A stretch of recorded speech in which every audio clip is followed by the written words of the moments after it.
Welcome to the Cowtown Cats Lacrosse Podcast, where we talk all things Panther City Lacrosse Club.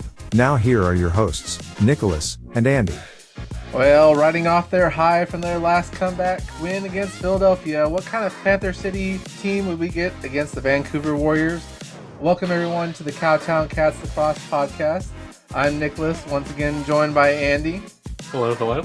And as we talked about our last episode, Vancouver was hosting a very hungry Panther City team, and we really didn't know what would happen, coming not only from that bye week, but also with the addition of Crawford in that bye week. We really weren't sure what kind of Panther City team would come out in this game against Vancouver, and we really didn't know, especially how the game started, because it did not start good. Almost three straight goals, like minutes within each other, that we gave up in the first few minutes of this game. Vancouver, honestly, I knew their offense would come out to play, and I kind of thought to myself, well, does this mean like the new pieces aren't meshing very well? But yeah, Vancouver, they came out wanting to put on a show for sure, going up 3-0 against us. Yeah, you were kind of worried that at first it might have been a repeat of the game against, who was it, Rochester, I think, that blew us out. Yeah. So things are a bit kind of nerve-wracking at first, but thankfully they righted the ship, and boy did they ride it. I tell you, it's like something happened after those first three goals, and they were just like, you know what, we should probably try to play, our game and try to get some goals on the board. And it didn't take long. I mean, next thing you know, my guy, Grinnan, he got that goal about 5 minutes in, and that team did not look back. I mean, Panther City went on a crazy, 7-goal run, unanswered goals, and it was like the offense just decided to turn itself on and went to town. I mean, it was kind of weird, but at the same time, I was like, holy crap, what just happened? Yeah, though I do know that Vancouver does have sort of a reputation at this point in terms of giving up sizable leads that they have. That doesn't mean they always lose, but that certainly doesn't mean they always win, especially this season. So, well, yeah, and we talked about that too, about how even in their last two games before this against Las Vegas, each of those games they had huge leads, and then they gave up one, but were able to hang on, and then the second one they weren't able to hang on against Las Vegas. So it was expected, but at the same time, I didn't expect it like that. yeah, they just came flooding in. I mean, a 7-goal quarter, especially after that 3-0 deficit, just to end the first is pretty remarkable. Well, and it didn't take long too for Crawford to kind of cement himself into the offense. After that first goal by Grinnan, I mean, during that 7-goal run, I don't think he scored next, but it was like the one after that. Oh, and yeah. It was a beautiful goal. He was behind the goal. He faked the pass and then went on the left-hand side and just knocked it right in. Yeah, it definitely helped set the tone, especially as the kind of, older vet coming in, just trying to fit in. He really asserted himself. Well, yeah, and he almost, it's kind of funny, he almost showed a kink in their armor defensively, because he made that goal, and then like 30 seconds later, Dodds did the exact same thing. He was behind the goal, got it, almost like a slam dunk against it, and yeah, but it wasn't just Grinnan and Crawford and Dodds making up those goals in that 7 run. They kind of spread the ball around. I mean, yes. Crawford had it, but Donville, Malcolm, they both got into it. It was kind of a free for all in that 7 points. But yeah, we ended that first quarter up 7-3, and it was nice to see the offense kind of getting in a good groove with each other, especially with the addition of Crawford in there. Absolutely, and even just looking at some of these goals, the one by Dodds, one of them by Malcolm, one of them by Donville, on the assistment on these, they weren't necessarily all forwards either. You've got some transition players in there. Will's brother Tony got in the action. Liam Patton helped set some stuff up. So not only were they scoring goals, but they were scoring goals pretty fast after playing solid D. Oh yeah, for sure. And so yeah, coming off that, first quarter, up 7-3, you would think, okay, well, Vancouver, they're pretty good about trying to keep things close and everything like that. I mean, our offense, they did not let up, like they didn't let up at No. all in the second quarter. I mean, Vancouver did get a few goals into the second quarter, but they just couldn't stop us. And it wasn't even just like a certain kind of goal. There were some ones that they were able to almost ground in, bounce it off the floor into the Hmm. goal. There was ones that were, great last minute passes. And 5 minutes in, Vancouver, they had to do something just to kind of stop the bleeding, and they pulled their goalie. I don't know if it helped that much, but you always, as we talked about with even our previous game with Daymood being pulled, you kind of hope for like a change of pace in changing your goalie, but even that didn't help. No, I think I don't remember how long it lasted, but I feel like at some point they swapped Walsh and Woods again just to try to get some semblance of something going. Well, and yeah, you hope something will click and maybe that defense will, show up. But no, I mean, second quarter again, it was kind of a free for all. I mean, Grinnan, Donville, Malcolm, they all get goals in the second quarter, multiple goals by some of them. In fact, into the second quarter or by the end of the second quarter, Grinnan, Donville, and Malcolm all had hat tricks. I don't know if I'd ever seen that before. Again, we've only been watching this for a year and a half now, but I have never even heard of that kind of a offensive kind of like push from any team before. It was dominant, and yet it was somehow balanced, which you don't really see. Normally, you see maybe one, maybe a couple guys dominating, but they were getting in on the action. There were plenty of assists to go around. So overall, great first half. I mean, yeah, the first half you couldn't have drawn it up better. We went into halftime up 15-6.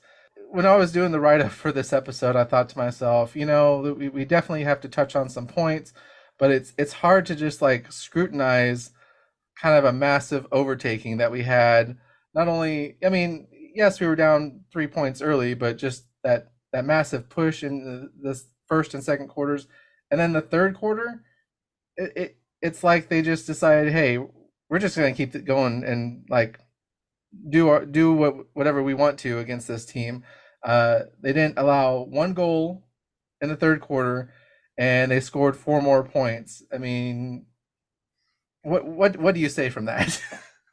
It's hard to hard to really explain it, but it did seem like as the game went on, yeah, our offense slowed down maybe a little bit, but with that, Vancouver seemed to start playing real sloppy. They had quite a few penalties, and I just think they were losing their composure. No, no one likes to get blown out, especially in front of their home crowd. Just seeing that kind of took the wind out of their sails. Yeah, and we'll talk about this here in a minute, but yeah, Vancouver. I think this game just kind of reality finally slapped them in the face. Like they were, keeping close in some games early on, and then they had those struggles against Las Vegas, but were able to hold on for one, and then lost the other one, and then this one, it's like reality just came rushing in like nobody's business. Yeah, we scored four more in the third. Nothing really to critique there. Both sides of the ball were working great. Our defense was on top of rebounds, and we were getting second chance goals anytime we shot. And then the fourth quarter, I mean, I like you said, we kind of, I felt like the fourth quarter we finally kind of pulled back a little bit and just was like, hey, let's keep the lead. Let's not. You don't want to embarrass the team, but at the same time, you want to make sure that they don't have that chance to come back and make it close. Even if they're down by that much, you don't want them to get a groove going where they can get back into the game. And yeah, I mean, we scored another goal. We didn't allow another goal from them until I think four Yeah, or 5 minutes left, yeah, maybe. about 7 minutes in, and at that point they had subbed in McLeod for Damude, and so it was nice to get him some experience. And he kind of continued with the trend, only allowed one goal on I believe 10 shots, so he had a 90% save percentage, which was pretty good in limited minutes. Yeah, actually, I think by the fourth quarter, a lot of the starters were, playing very limited minutes. They were just kind of switching out different players, trying some different things, and it really did feel like this game was kind of over at halftime, but it definitely felt over by the end of the third quarter. But yeah, so we went, we finally, not only did we get double digits against Philadelphia finally, but then we took that and we said, okay, well now we can get up to 20 points on this one. So yeah, we won the game 20-7. Uh, Coming from this game, I wrote down it was just wow. Like the offense just it showed up like I didn't expect. I mean, I think during my prediction, I said, hey, our offense will show up, 17 points. I didn't expect this. No, I don't think anyone really could have. Well, I think I was more modest than you, right? I said maybe 15-12, Yeah. 14-11, something like that. Well, and it goes to show you, I mean, even though Crawford, I think he only ended the game with what, 2 goals maybe? Or hold on. He had two. Yeah, and so obviously he wasn't, the one that was, leading goals and but just even that experience going in there and maybe showing some of the young guys, hey, here's some different things you can do. Here's some different things you can try out. Not to mention that, going into this game, there's a lot of players who are from Vancouver. Oh yeah, it was a homecoming for the Malcolms. It was, yeah. They showed a bunch of like different families that were showing up. They actually had like the night before the game, they had a youth lacrosse team. They were like playing with them and giving them some practice and stuff like that. So I honestly feel like that probably had something to do with the offense too. Just wanted to say, hey, my family's here. They're here to see me. I want to put on a good show for them. Right. And yeah, it was kind of funny seeing all those Panther City jerseys. Like, wow, it's only the second season. They've already got a pretty good fan base. Right. All their family and friends coming out to see him and support. But yeah, so I think overall the addition of Crawford definitely feels like a good fit, obviously. But with him and then Donville and Malcolm, I mean, even the NLL, social media page pointed it out. They combined for 25 points total. I mean, obviously not that many goals, but 25 points by two players, that's saying a lot. Yeah, absolutely. It shows that the ball was moving. They were getting their own shots. They were helping set up others. Just really a free-flowing offense that game. Well, it definitely cements Donville, I think, as a possible Rookie of the Year candidate. He's really kind of hitting his stride now with the team and getting his offensive chances. But again, like you said, kind of spreading the ball around as well. So, last year we had Dodds. This year, I think Donville's gonna have a good shot at it. So absolutely, it really goes to the depth of the team, where you don't really necessarily need one single player to show up every game because you've got your teammates to rely on. For sure. Well, obviously a huge win by Panther City, 20-7. We go from that. It's now time, of course, to talk about Mr. Andrew's stats of the game. Mr. Andrew, what stats do you have for us for this game against Vancouver? Given that we looked pretty good on both sides of the ball, I've got one for each, one for offense and defense. As mentioned, Vancouver got a bit sloppy later on, and we took full advantage. There were 10 power play opportunities we had. We took advantage of 6 of them, which is a pretty good success rate. Phil Caputo got some of his trademark goals in there. I believe Donville scored as well. He was assisting on a lot of the goals that went in. Will got one.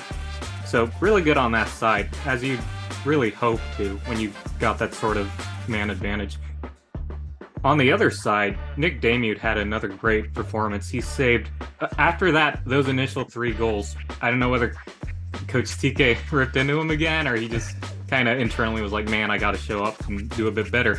But overall, he saved 33 of 39 shots on goal when he played. So hovering around 85%. And as mentioned, when McLeod went in there, he kind of continued the trend, saving 9 out of the 10 shots on goal that he was faced with. So overall, they saved about 85, 86%. in that ballpark. So if you got an offense that's clicking on all cylinders and that sort of save rate, you're going to win a lot of games. Yeah, and again, it just goes, we mentioned it before in the preview for this game. Your offense can show up and be a huge part of your team, but if your defense doesn't show up, it doesn't matter, because you have to have both sides, and both sides definitely were working together on that game. That's awesome. So now it is time for, of course, our Cool Cats plays of the game. I think we both have the same idea here. Crawford coming in and being a huge addition to this team with that veteran leadership. I think he wanted to kind of show off a little bit and say, hey, I may be a veteran, but I can still make top 10 plays any night of the week.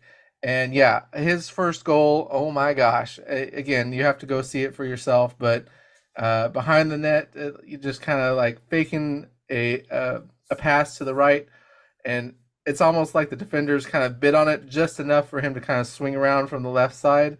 It's really a great goal. So yeah, I mean, that's my Cool Cat play of the game. Callum Crawford, hats off to you, man.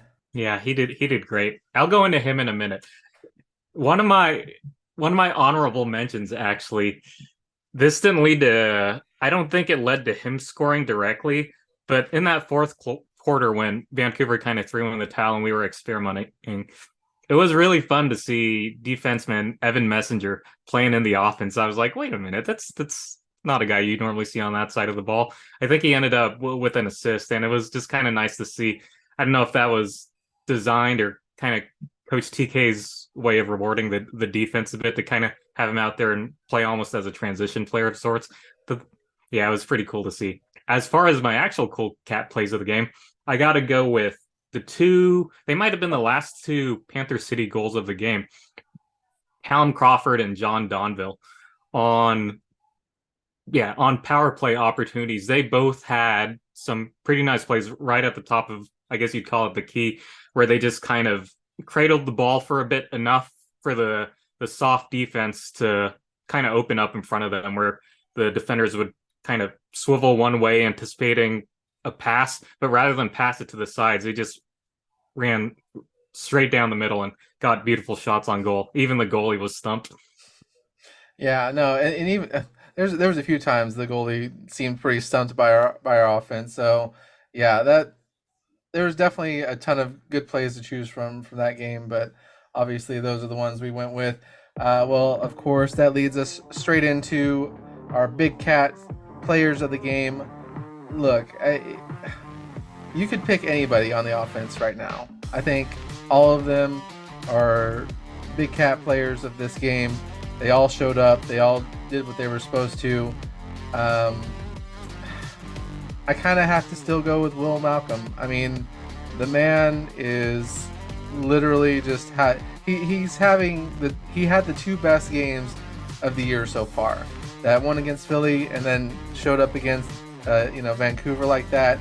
Not only having a hat trick and then having all the assists, he's on track for having just an amazing year. And so yes, once again, Will Malcolm, hats off to you, sir. You are definitely my Big Cat player of this game. He got the post-game interview, from what I remember as well. Yeah, there you go. Right, that says it all. Well, Will Malcolm's a great choice. He is one of mine, of many. I couldn't help it. I thought that was such a great game and way to come back from that early deficit that I had to spread the love around. On offense, I have three players. Will Malcolm with his 13 goals. John Donville, who is, in fact, the reigning rookie of the week with his 12... Oh, did I say goals for Malcolm? Sorry, 13 total points. Yeah. Donville with 12 total points, and Crawford had 7 points, which isn't too bad for a wily vet on a brand new team. Mm-hmm. So those are my Big Cat players on offense. On defense, I got to give Nick Damude props for having a great performance. Again, he prevented a repeat of the Rochester game where he got pulled early, mm-hmm. and showed out the rest of the game. And honorable mention to the entire defense. Matt Hossack did a great job. He had a couple blocks, caused a lot of turnovers. And then one guy, I think we brought him up in the past when Tyler Burton was hurt, Brooker Moyer. whenever he's in there, he seems to do great things. I know he collected a lot of loose balls and caused some turnovers himself. So Hosick, Moira, the two Liams, Evan Messenger, Tyler Burton, Dylan Hutchinson. I want to say Nate Wade was injured for this game, so that's probably why we got some.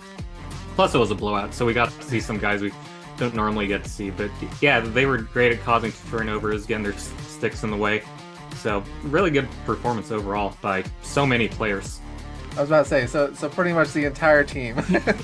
Basically. And you know what's funny? We didn't even, I guess this kind of goes back to a fan question that came in a week and a half ago. Jake Fox, I think he was the odd man out this game just because they probably went with, I guess, Caputo maybe, given his familiarity with the offense and whatnot. And they obviously wanted to see what Callum Crawford could do for him. So yeah. Hopefully we get to see him more in the future. Again, as the year goes on, I think they'll start to figure out how to fit them in that offense in a good rotation. But, well, yeah, for sure, the entire team did great. Final thoughts for this game, I would just say, if we have more games like this, I'm fine with that. I mean, I can't say anything bad. Like I said, their offense was great. Defense played great. Coming from this game, I have nothing bad to say. Yeah, what do you think? What are your final thoughts on this game? Well, one thing that the commentators did bring up, Vancouver traded away, I think their veteran goalie from last year. I don't remember his name. So they're pretty green in net, and we took full advantage of that.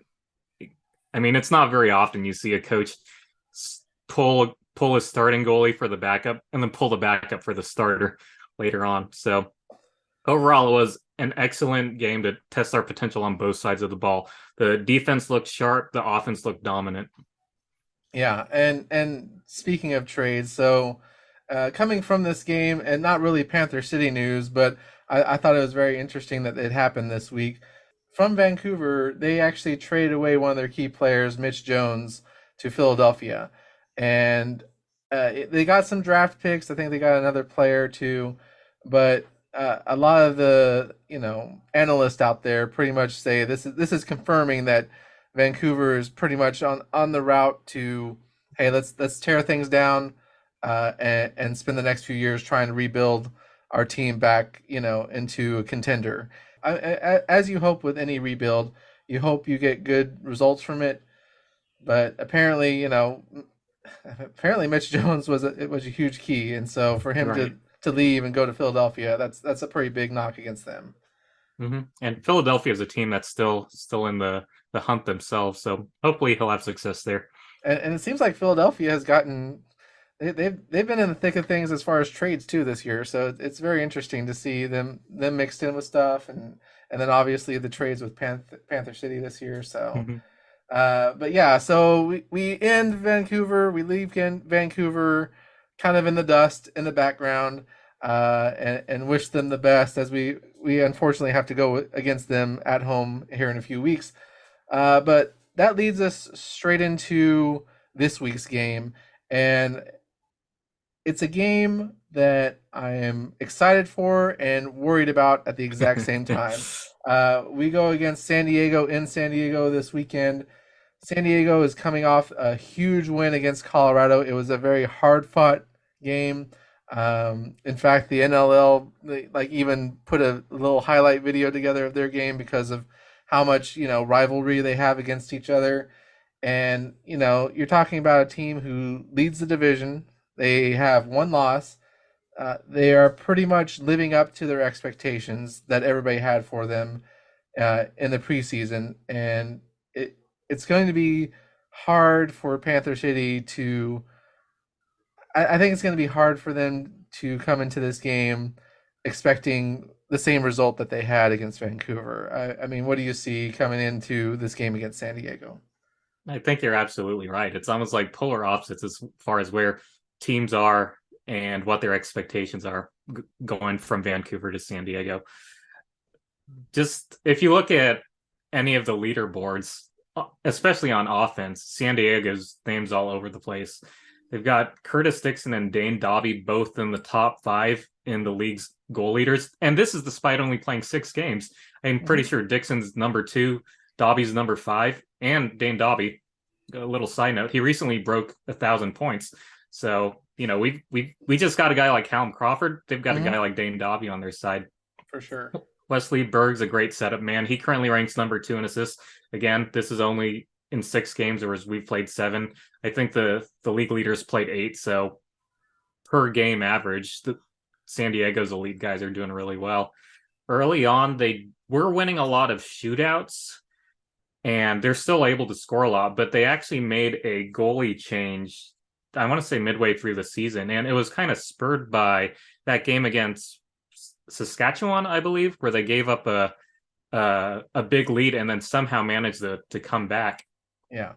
And that really, so not their offense was always there from the beginning of the year, and now the past few games they haven't won every single one, but their in net defense has improved as well after subbing in Chris Origlieri.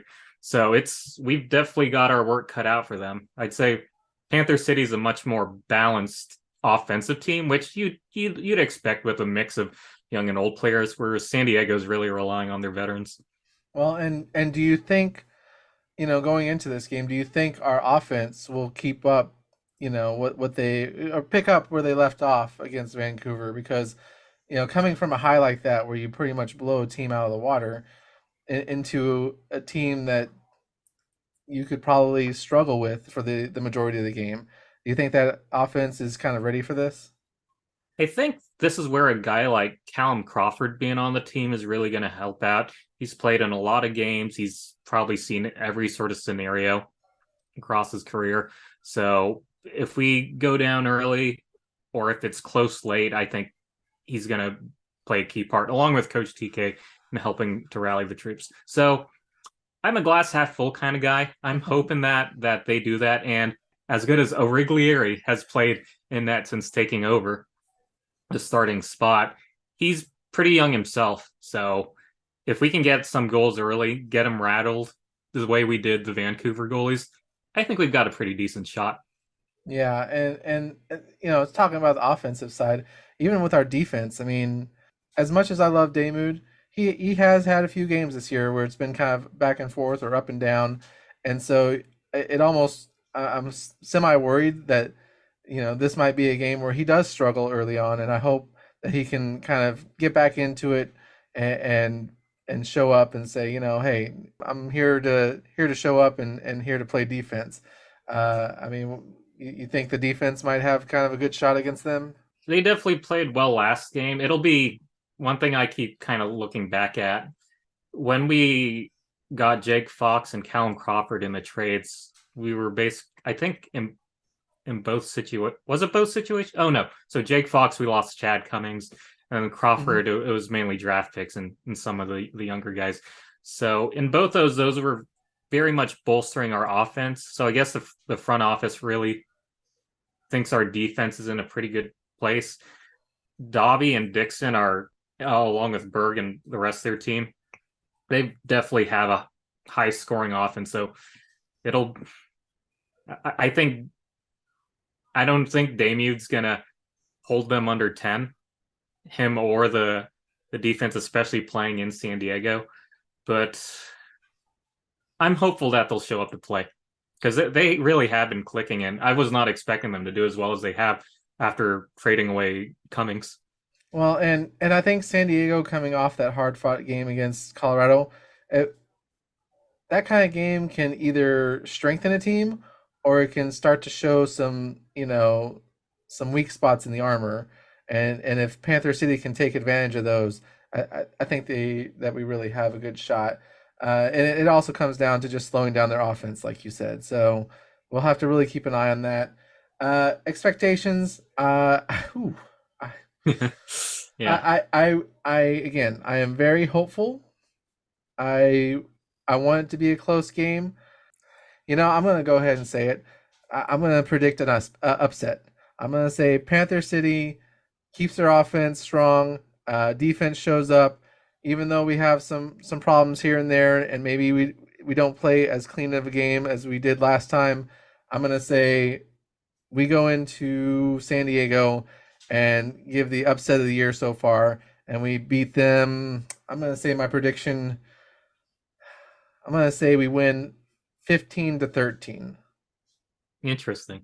Okay. Well, I also have Panther City on upset watch, and I predict that we'll win a close one, 13-12. The key really is going to be slowing down Dobby and Dixon. Well, and yeah, I mean, between that and seeing if our offense can keep up with them as well. I mean, we've seen kind of a mixture of our team in every different scenario so far this year. We've seen them when we play really good, blow people out. Obviously, with Vancouver and Las Vegas, we've also seen them when they struggle and get blown out themselves against Saskatchewan, and then we've seen them fight back like they did against Philadelphia. So it's very much a which Panther City team is going to show up to play this weekend. Yes, I really hope for an upset. In fact, I'll have to post it tomorrow. There's only according to online, there's only a 25%, according to the people online that have voted so far. They think there's only a 25% chance that we will win. I hope we can prove them wrong. Hey, California's a big state. They got more people voting on this game right? than we do. Exactly. Speaking of this game, I'm going to give a quick shout out. So we had a watch party with our game against Philadelphia a few weeks back. This time we are meeting up again, planning on meeting up in Boomer Jacks at Fort Worth. Follow our social media for updates on that. But the game is 9 p.m. Saturday night. It is a later game. I am really pushing for people to come out there. I hope we get a good enough crowd. Maybe we can have them change the big screen onto Panther City. That's my hope, at least. If we can take over the big screen and get the word out there more, I think that would be amazing. But yeah, I really do hope that we can get some people out there and watch the game, get a good watch party going this weekend. Well, as we said, coming from Vancouver, an amazing game. Going into San Diego, we hope for an upset. Who really knows what the future holds for Panther City this weekend? Hopefully it is that upset, but we want to thank you guys again. Everybody who listens, we thank you guys. This is once again the Cowtown Cats Lacrosse podcast. I am Nicholas. And I'm Andy. And yeah, we'll see you all next time. Cheers, y'all.